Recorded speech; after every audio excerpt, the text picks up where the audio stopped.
Here is an easy art journaling idea that is so relaxing.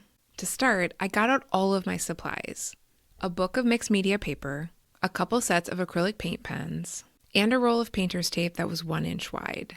There is a list of all the supplies I used here in the description, plus links so you can find them.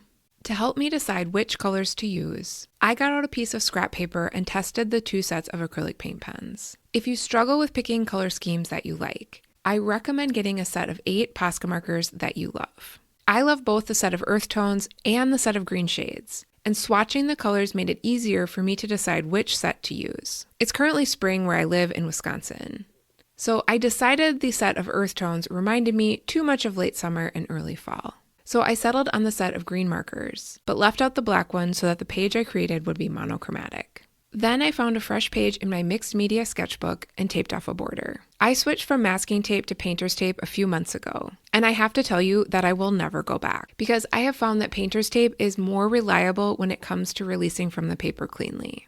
Next, I got out all the acrylic paint pens I was going to use: English green, grape green, forest green, apple green, khaki green, light green, and green. They all had medium bullet tips, and I used the markers to draw little spirals across the page. I started with the lightest colors and worked my way to the darker colors, mostly to give myself a bit of structure.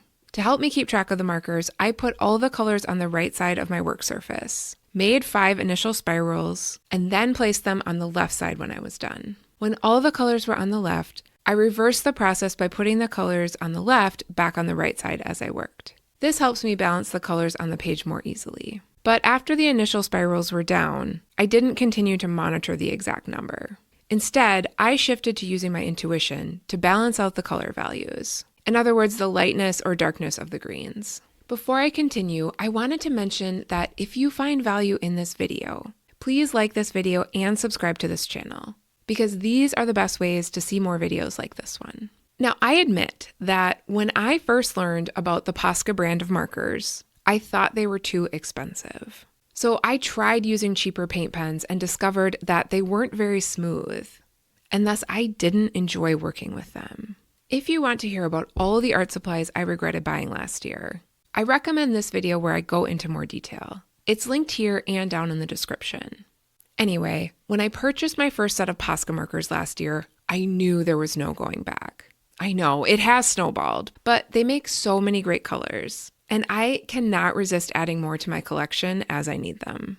Primarily, I have built my collection by watching for the sets to go on sale. A couple times, I've bought a set of 8 Posca markers for $12. I tend to prefer paint pens for this technique, because they are the most opaque when it comes to layering mediums. However, if you don't have acrylic paint pens, you could try this technique with other art supplies, such as markers, crayons, or colored pencils.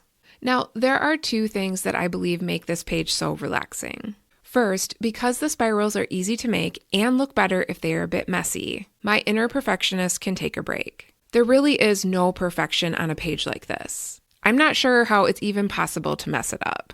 Second, working with green is also a good choice when you're looking for a relaxing color. This past March, I worked exclusively with green color palettes and discovered what a calming color it was. And I wasn't the only one who noticed.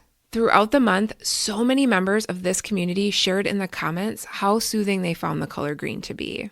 I wondered why so many of us experienced the relaxing effects of the color green. So I did a bit of research and discovered that a big reason for this is that green is the color that dominates nature. In an article in Psychology Today, the author mentioned that there's a growing body of research that confirms what many have known intuitively for decades. Spending time in nature improves mental health. The author wrote that nature enhances focus, lowers stress hormones, increases emotional regulation, and even makes us more generous and connected to others. Now, I can't say there is a direct relationship between these things. In particular, this doesn't guarantee that you will experience improved mental health by being in nature or seeing the color green. But in my personal experience, working with the color green is so soothing. And I think it's worth experimenting with to see if it works for you. Finally, when the page was filled with spirals, I put a hairdryer on high heat for a minute to dry the paint and loosen the adhesive on the tape. Then I peeled off the tape along the border. I should also mention that I turned a hairdryer on here and there as I worked on the page, so I wouldn't smudge the paint and so my paint pens wouldn't pick up other colors. Now, I would love to hear what you think about this page in the comments. And if you're looking for another easy art journaling idea, I recommend this one that features scribble art. It's linked here and in the description. Thanks for being here, and I look forward to seeing you in the next one.